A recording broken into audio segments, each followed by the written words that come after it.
why I'm easy.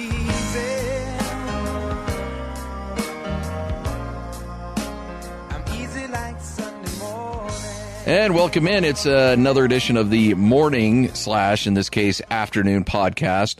Wanted to wait a little bit simply because of the bowl game selections.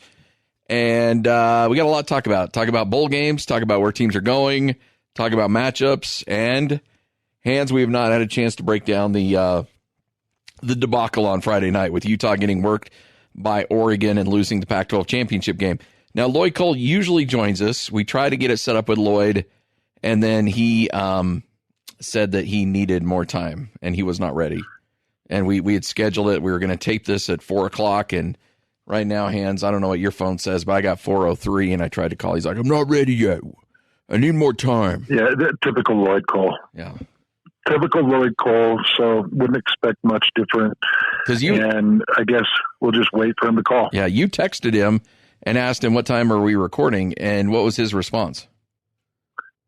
Said, yeah, we're going at 4 o'clock. We're going at 4, yeah. So you and I are going to start, and then whenever he calls in, then I'll circle him in, and we'll go from there. All right, so we got to start with Friday, and I don't know if there's a game, whether it be Jazz, whether it be Utah, BYU, whoever, that had gotten more attention and more excitement for one individual game than that game on Friday. I mean, everybody was just fired up and ready to go, and game started. Utah moves the ball down the field, gets stopped on a 4th and 1, and then Oregon rolled after that, Hans. And you and I were talking before we started recording this thing. We're still trying to wrap our brain around what happened, because that was as un-Utah-like as any performance I've seen from that team in a long time. Oh. Yeah, because it's a podcast. Look who's calling in right now. Hold on a second. Let me try to get him in here. Hi, Lloyd. Hey, buddy. Hey, Rock. Hey, Lloyd, you there? Yeah, I'm here. All right, we're already recording this, so now you're part of the podcast. So thanks for joining us. Nice of you to join us. Oh, hey, guys.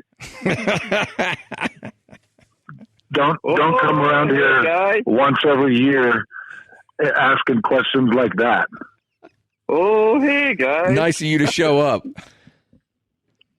So, anyways, now that we've got Lloyd, I'll just continue on with your question, Scotty. Yes.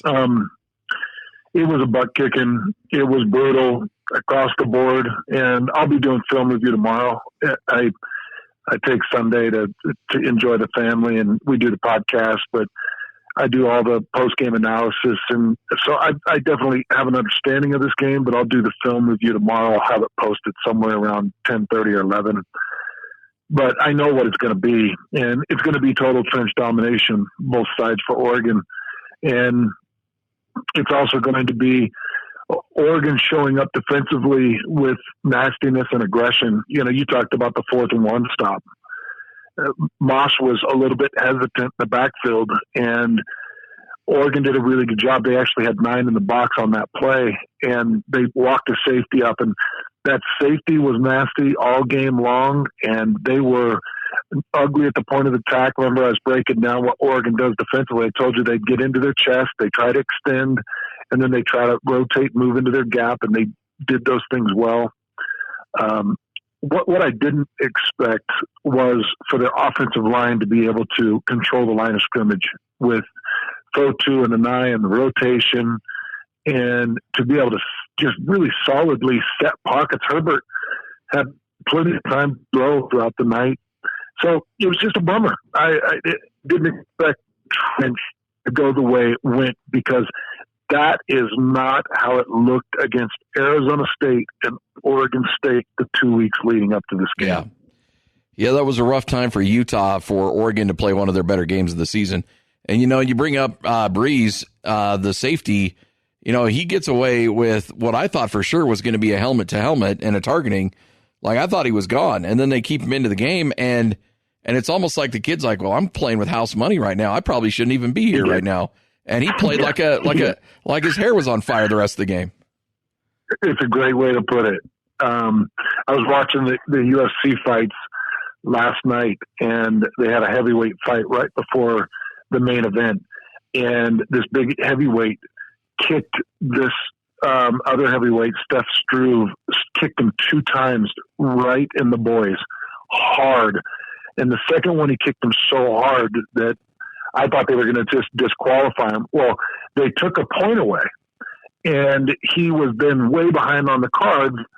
And he came out after Stephen Struve said he would go on. He came out and knocked Struve out because he was so far behind in the cards. And then in the post game, he was like, I had no option. He's like, I knew I was, like you said, I was playing on house money, and I just had to let it all hang out. And that's what he did. It's like, no, I get to stay in the game. Oh, well, let's party. And this guy was disruptive, and he was destroying guys. He nearly ripped Dixon in half, and with a clothesline that was just gnarly. And he was spectacular.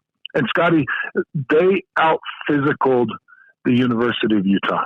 They beat him in physicality and aggression. And that was probably the biggest surprise of the night for me. Yeah. Lloyd, what jumped out at you watching that thing? How aggressive Kyle Whittingham was, like nothing we've ever seen before. I thought it was a very, like, I know he's been more aggressive than he had, last year they were pretty aggressive on fourth downs. I thought when they were at a certain position, and this year I thought they were aggressive, probably because they had one, they didn't trust, they don't trust they don't trust their special teams. They don't trust their kicker. But it just doesn't seem like I've seen Kyle put his defense in that bad a position so many times.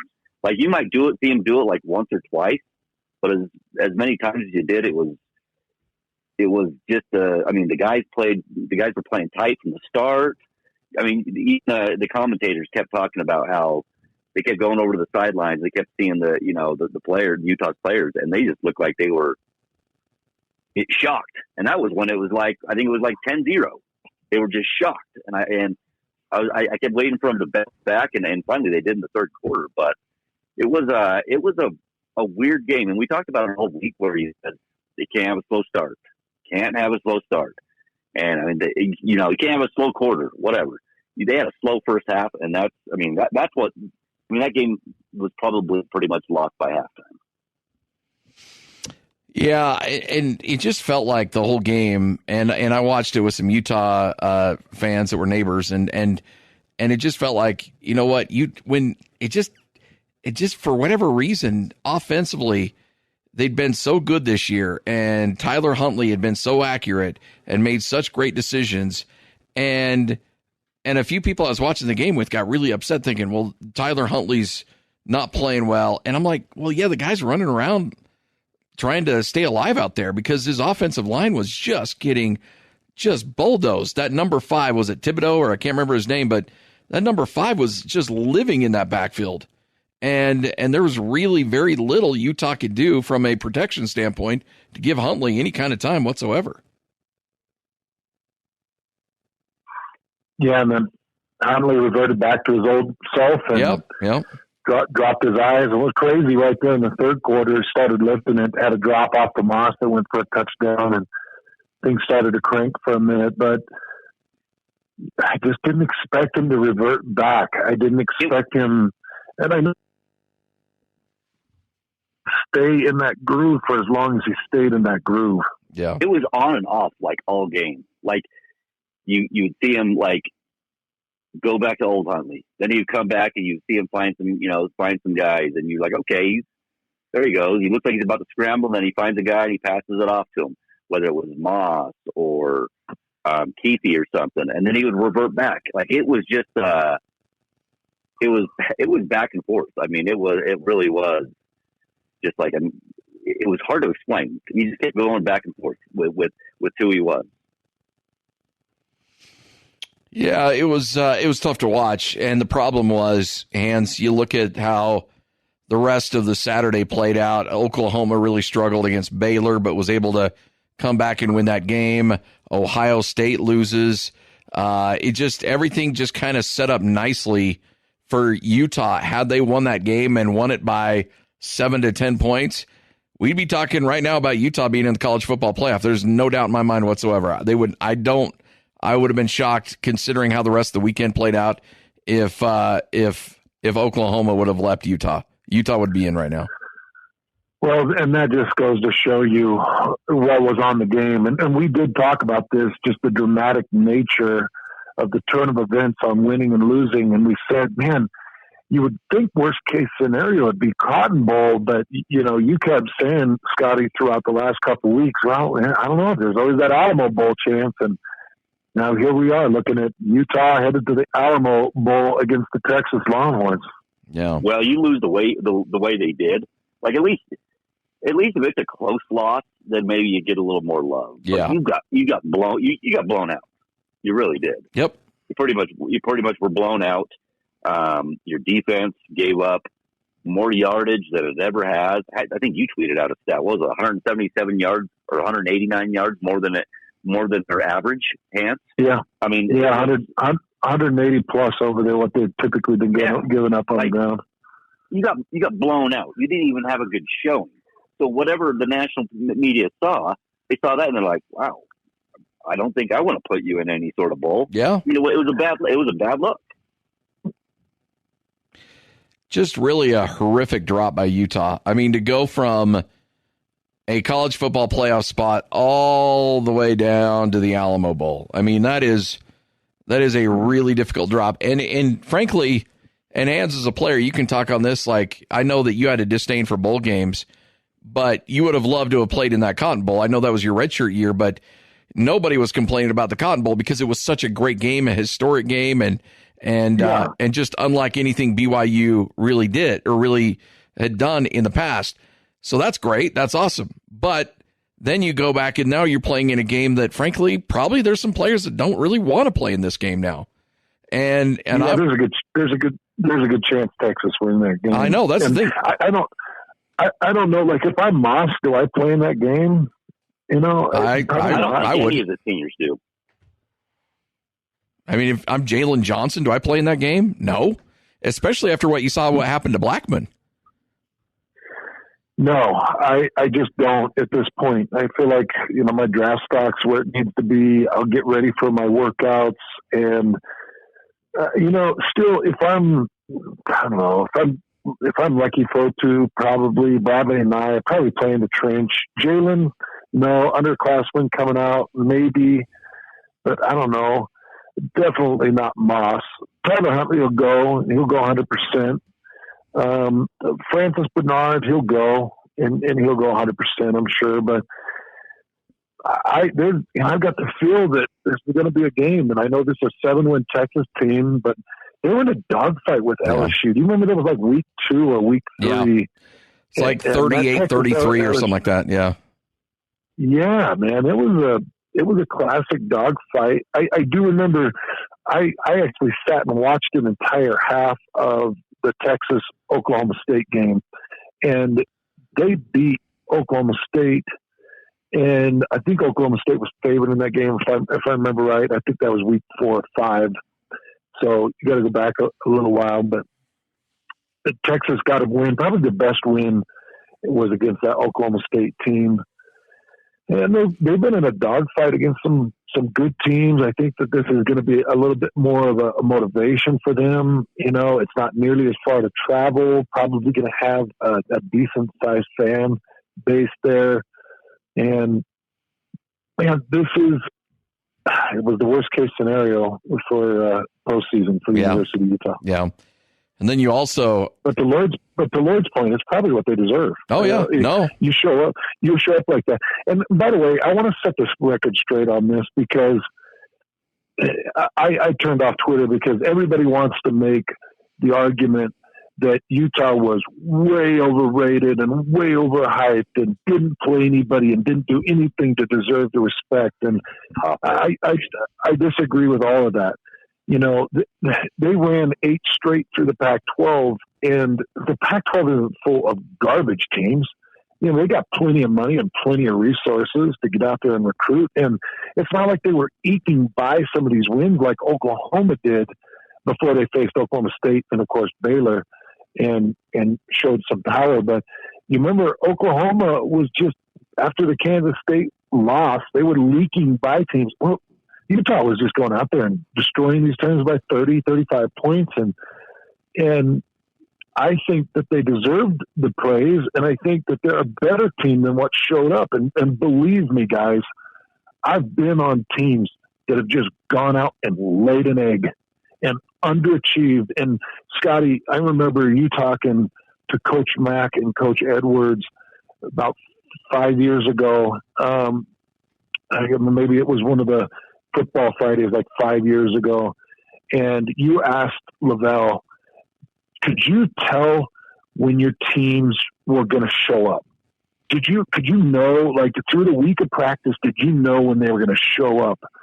And his answer was always, Scotty, there were weeks during preparation where I thought that we were going to light the place on fire, that we were going to blow teams out and just run away with it. And they showed up and played lethargic and lazy and ugly football. And then there were times where I thought we were in trouble. We couldn't run a single play without having to redo it and try to get it right. And then they show up and blow a team out. And I don't think there's any rhyme or reason to why Utah did what they did. I don't understand how they could show up with that lack of physicality. I don't think that this was an overrated team that just needed a deeper look and less respect. This was a good team that came out and laid a gigantic egg. I do think it's... You had a... Go ahead, Scotty. I just think it's funny. You got a tweet, and it just... After all the grief we've been getting all year from Utah fans about not loving up Utah enough, and it was just... It just cracked me up that we got a tweet here from Mitchell who tweeted, she goes, I don't know why the local media hasn't been more skeptical that Utah's success is fool's gold. I'm like... Mitchell, have you not seen Utah Twitter all season long where they're like, why aren't you talking more about Utah? It's like, it just, I don't know, for whatever reason that cracked me up because it's like, oh, geez, man, we've been getting killed all year saying that we're down on Utah, and then Utah loses. Now we're getting killed for being too high on Utah.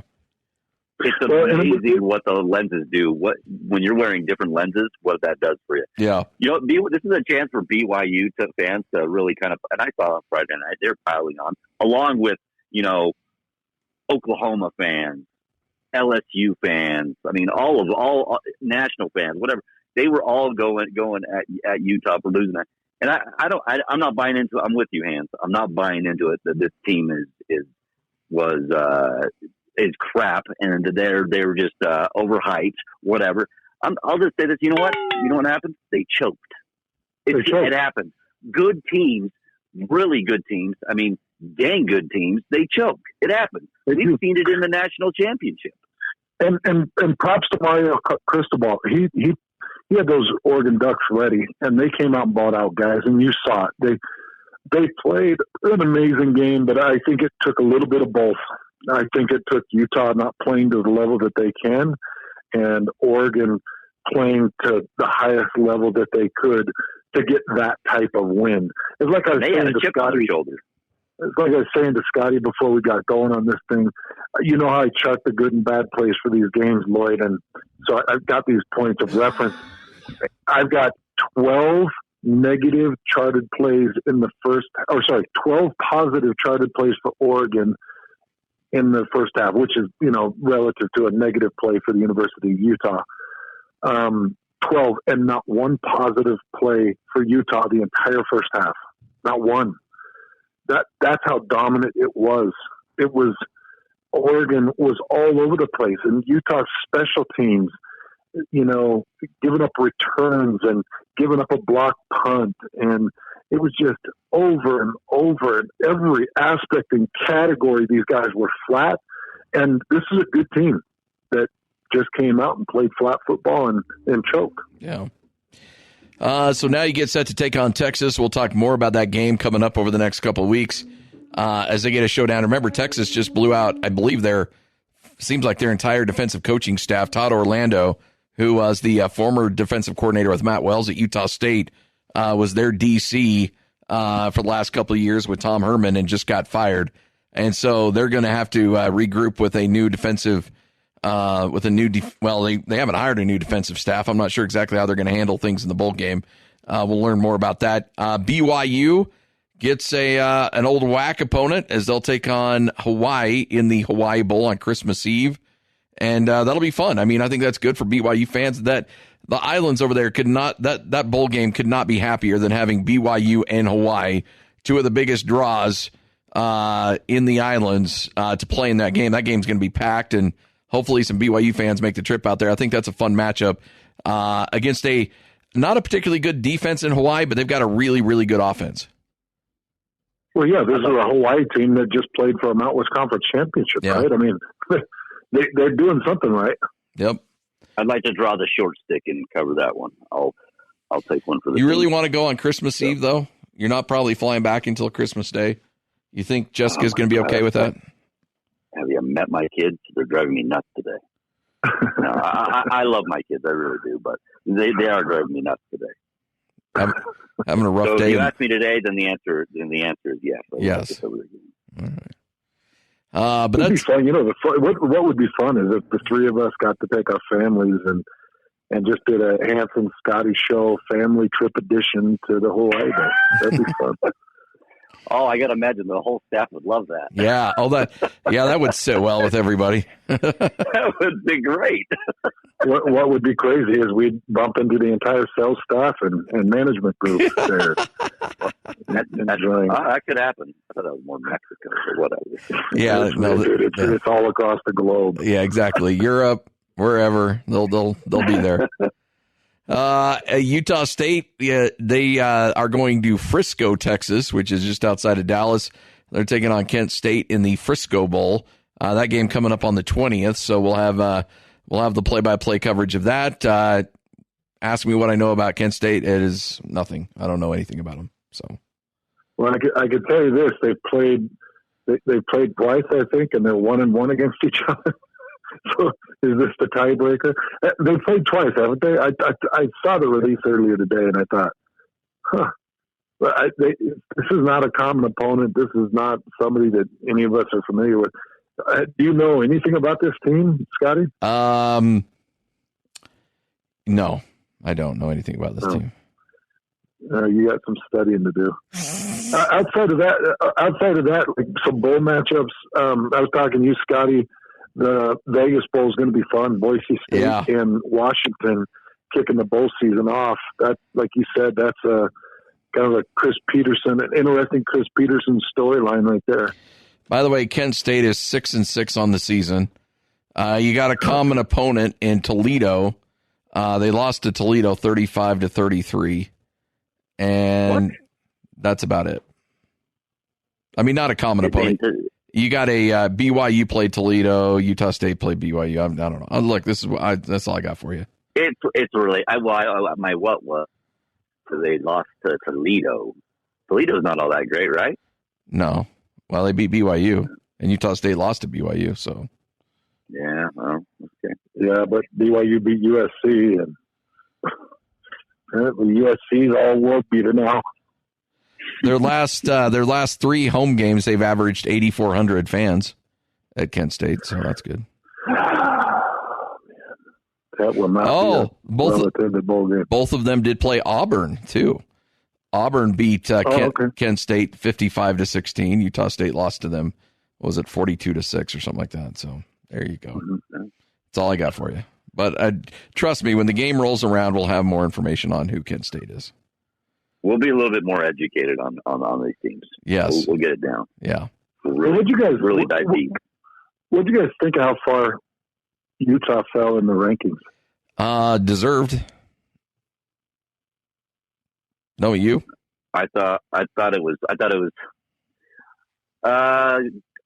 kind of funny that the only 3-loss team in the top 10 is Wisconsin. I thought it was kind of crazy that they jumped in the top 10. But I thought it was deserved. Yeah. That they dropped. I mean, they dropped 6 spots. I've seen teams drop worse. I guess. When Oregon lost Arizona State, they dropped what, 7 or 8 spots, didn't they? 9, I believe it was. Yeah. Okay. Yeah. They dropped 9 spots. 9 spots. 9. Yeah. You? What were your thoughts? Well, I thought, like Scotty said, I think it's deserved. And I think after that performance, I kind of threw my arms up and said, do what you will with them. I mean, yeah, they earned whatever you decide you're going to do with them, because it was an eyesore of a game. The other thing I wanted to point out, I had a lot of people say, man, you guys didn't give Oregon any chance. Well, you go back and look at the film review I posted, and I think I posted like 8 videos total. 4 of them are showing what their team does well. I showed the disciplined defense and in hand placement. I showed the way they set their pockets well.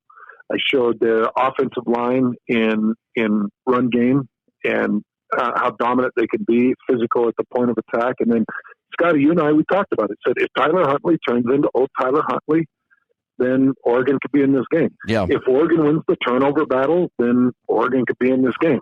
And it was just crazy to see some of the fallout and the reaction. And people are like, you guys didn't even give them a chance. You didn't even. Well, yeah, because I really thought Utah was the favorite in this game. Yeah. I really did. Yeah. You give me the sample size that I had with really Arizona State and Oregon State coming into the game. And then I did throw in that Washington game. And you could not have painted this picture for me that they were going to beat Utah up in the trench. You couldn't have told me that.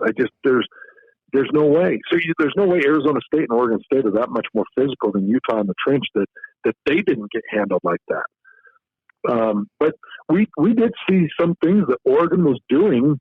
We knew that their offensive line was absolutely beast. Just didn't realize that they were going to dominate Utah. Yeah. Didn't realize it. Yep. Didn't see it coming.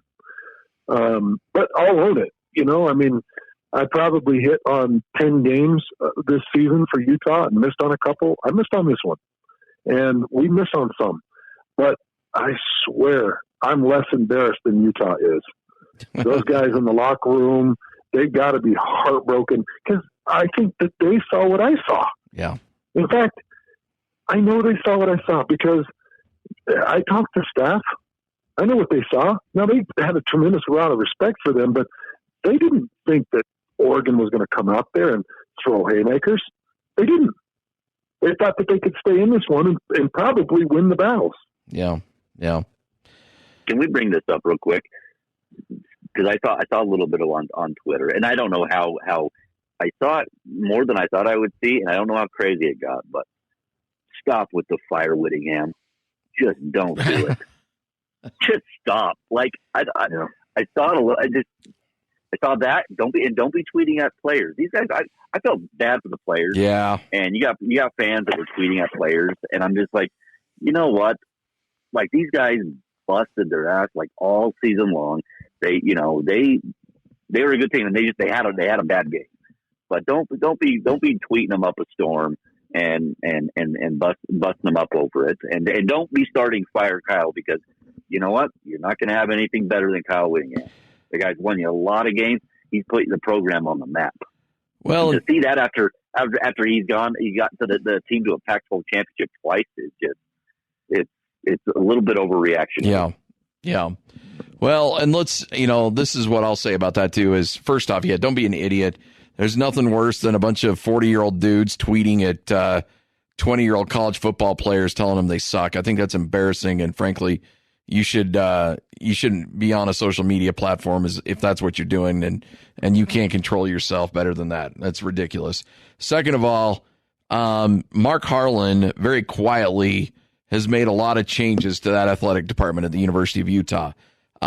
He's come in with a different vision than Chris Hill. He's changed a lot of things up. I mean, he has completely revamped a lot of what Utah does in that athletic department and will probably continue to do so. But one thing he did do very quickly at the University of Utah is get Kyle Whittingham signed to an extension. So here's a guy who wanted to rework things a little bit and change how Utah did things, but also has been around the country long enough to know that you don't see coaches like Kyle Whittingham often. And you thank your lucky stars when you have stability with a quality coach of the caliber of Kyle Whittingham. So you do everything you can to make him feel as comfortable and happy as possible. He's changed a lot up there, but one thing he did not want to even remotely come close to doing is revamping that football program and their coaches. And that just goes, and that's from a guy on the outside looking in, coming in and realizing, oh my gosh, this is a really good thing. You don't mess with it. Let's keep it the way it is. Yeah, that's a good point. And here's the deal. Utah's got to get ready. They got to beat this Texas team. I'm a little bit nervous about their motivation and how they show up in this bowl game against Texas. But they need to beat this Texas team. And at the end of this, when we look at it and we say, all right, well, that's a 12-2 team. That's a lot to be proud of. Yeah. Yep. That is a tremendous accomplishment. And I know people are heartbroken about the Pac-12 Championship, but let's be honest. Congratulations to those seniors for getting back to the championship game. I hope that they can prepare and end the season on a positive note with a win in the Alamo Bowl and show some resolve and show up in this bowl game and get a win for Coach Witt, because a 12-2 season it's amazing. I mean, that's a fantastic season, guys. And I know that people are going to be unhappy with where they ended up.